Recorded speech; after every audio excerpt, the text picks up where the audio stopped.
Les gars, aujourd'hui on va majoritairement discuter de ce graphique. Tout ceci nous montre quelque chose qui est en train de se passer en ce moment pour le Bitcoin et que vous devez absolument savoir si vous investissez dans les cryptos. Ensuite on parlera du Bitcoin sur le plus court ainsi que le court terme, on parlera des altcoins, de la dominance du Bitcoin et bien plus encore. Donc bienvenue à tous, je m'appelle Maxime et je vous apporte chaque jour des nouvelles vidéos en français sur les crypto-monnaies en vous apprenant comment vous faire de l'argent sur ce marché. Si vous êtes nouveau sur cette chaîne, alors soyez sûr de vous abonner et d'activer la cloche dès maintenant. Et tout ceci étant dit, commençons tout de suite sur l'intervalle de 4 heures, comme on en a bien l'habitude maintenant. Et ce que vous pouvez voir ici, c'est que notre boîte orange, le bord de la boîte orange, eh bien elle est toujours en train de supporter le prix du Bitcoin ici. Elle nous a supporté à une, 2, 3, 4, 5 et 6 occasions ici sur les chandelles de 4 heures. Donc ouais, encore une fois, ce niveau nous prouve son importance pour soutenir le prix du Bitcoin. Donc déjà, tout ceci, c'est cool à voir. Et une autre bonne nouvelle, petite bonne nouvelle, c'est qu'on se trouve dans une situation où on dirait qu'on est en train de former des sortes de hauts de plus en plus haut ici. Enfin, peut-être que ceci est un peu plus bas que les autres précédents, mais bon, bref. Voilà un peu la situation sur notre intervalle de 4 heures, et ma tactique générale, ou plutôt mon idée générale, reste totalement inchangée. Et si vous ne connaissez pas ma stratégie, alors n'hésitez pas à aller voir mes vidéos précédentes dans lesquelles je vous en parle, parce qu'aujourd'hui, je vais me contenter de vous mettre à jour concernant ce dont on parlait déjà. Et la chose à laquelle vous devez vraiment faire attention pour le moment sur notre intervalle hebdomadaire, c'est le fait qu'on se fait écraser par les moyennes mobiles, comme on en parlait hier. Les moyennes mobiles les plus importantes sur l'hebdomadaire sont, premièrement la EMA de 100 ici en bas, et ensuite la EMA de 21 en bleu ici. Et comme vous pouvez le voir, on est toujours... Genre, rien n'a changé en fait, étant donné que la chandelle de cette semaine ne s'est pas encore clôturée. Mais le truc, c'est qu'on est très clairement en train de se faire compresser au sein de cette zone entre les deux. Et tôt ou tard, mais dans ce cas, dans pas trop longtemps quand même, il faudra bien qu'on ait une percée au-dessus de la ligne bleue, ou alors une cassure depuis la ligne verte du bas. L'une d'elles deux va devoir céder. Ça ne peut pas rester comme ceci pour toujours, parce que simplement on va se retrouver de plus en plus serré entre ces deux niveaux à chaque semaine qui va passer. Donc ouais, voilà quelque chose de vraiment important à surveiller. Et quel serait donc le résultat si on venait à obtenir une percée à la hausse par exemple?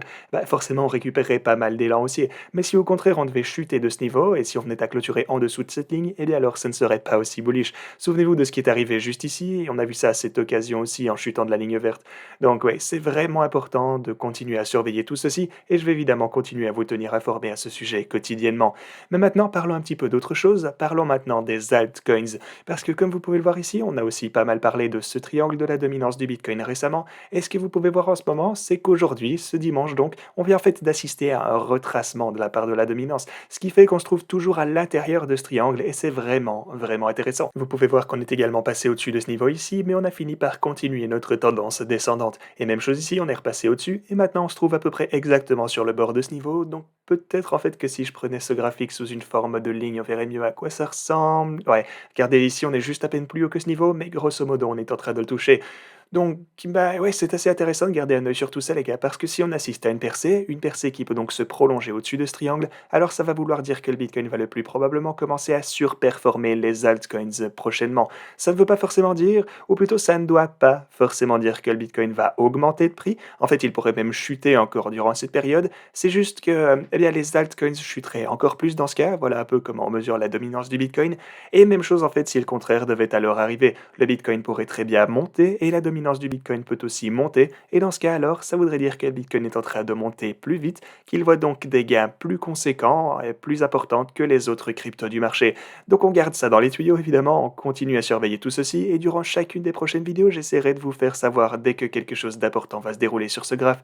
Mais ouais, en gros, tout ça est en train de se mettre en place pour nous proposer l'opportunité de notre vie. Vous savez que je vous ai déjà un peu parlé de tout ceci, et si vous ne voyez pas de quoi je parle, alors n'hésitez pas à regarder mes vidéos précédentes où je vous parle de tout ceci en profondeur. Mais ouais, en gros, vous allez pouvoir assister à des gains de malade pour les altcoins, ça n'est qu'une question de temps avant qu'on ait ça, et on a bel et bien quelques différents indices pour nous indiquer lorsqu'on va réellement commencer à entrer dans cette période. Évidemment, je vous ferai savoir tout ceci en temps et en heure dans mes vidéos, mais tant que maintenant, parlons un petit peu de tout ceci. Il s'agit du flux dormant ajusté aux entités. Il s'agit en fait d'un graphique dont on a déjà un petit peu parlé sur la chaîne, je vous ai précédemment montré ce graphique juste ici, mais en fait on a quelque chose d'autre d'important à y voir et que j'aimerais vous expliquer ici. Parce que, et si on regardait le flux de dormance ajusté aux entités lorsqu'on se trouvait à ce niveau en particulier par le passé, et où donc se trouvait le prix du Bitcoin à ces points en particulier, que faisait donc le prix du Bitcoin durant ces fameux moments? Eh bien parlons un peu premièrement de ce qu'est exactement le flux de dormance ajusté aux entités. Alors selon la définition, ça vous aide à comprendre le comportement de dépenses des participants du marché expérimenté. À chaque fois qu'on remarque une réduction substantielle dans les dépenses en Bitcoin des personnes qu'on appelle les old hands ou vieilles mains, alors la valeur de la dormance chute en dessous de 250 000, ce qui signale que le marché est en pleine capitulation. Donc, je sais que c'est un peu compliqué, mais dans des termes un peu plus simples, ça veut dire que si tous les nouveaux participants, toutes les personnes qui ont investi dans le Bitcoin récemment, alors qu'arrive-t-il si toutes ces personnes vendent? Eh bien, il va ne rester que les holders au long terme. Les personnes qui restent sont celles qui comptent le plus probablement conserver leur crypto pour le long terme et potentiellement, on ne sait pas, ne jamais vendre leur Bitcoin. Peut-être même qu'elles n'ont jamais vendu un seul Satoshi tant que maintenant. Et si ce sont ces personnes qui restent, ou en tout cas qu'elles représentent une grosse partie des personnes qui conservent leur Bitcoin comparé aux autres sur le marché, eh bien alors le prix du Bitcoin va le plus probablement pas mal se débrouiller à partir de ce point, étant donné que, vous avez deviné, il ne reste pratiquement plus personne pour en vendre.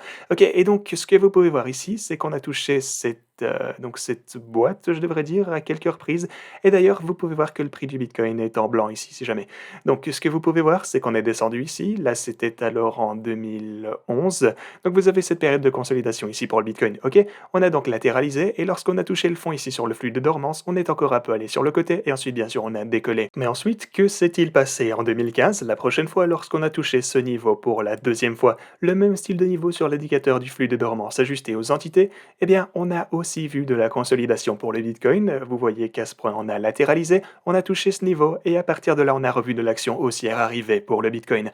Ensuite, la troisième fois en 2019, on a touché ce niveau, vous voyez qu'on a eu de la consolidation encore une fois pour le Bitcoin, ok? Et à partir de ce point, forcément, on sait que le Bitcoin est monté. Et maintenant, on se trouve donc dans une situation similaire, vous voyez? On se trouve à un niveau assez bas ici pour le Bitcoin sur son flux de dormance ajusté aux entités, et vous pouvez donc voir qu'on se trouve bel et bien dans la fameuse boîte verte qui signale le plus souvent les bottoms. Et en plus, vous pouvez voir que le prix est en train de se consolider. Donc vous voyez qu'à chaque fois qu'on a chuté jusqu'à ce niveau sur le flux de dormance du Bitcoin ajusté aux entités, ça fait long quand même, et bien vous voyez qu'on a vu de la consolidation durant une certaine période au sein de cette zone, et ensuite on a redécollé tout droit ici à chacune des occasions, tant que maintenant. Maintenant, voilà, évidemment, c'est arrivé 3 fois sur 3, tant que maintenant, mais est-ce que ça va pouvoir se passer une quatrième fois? Honnêtement, on n'en sait rien du tout.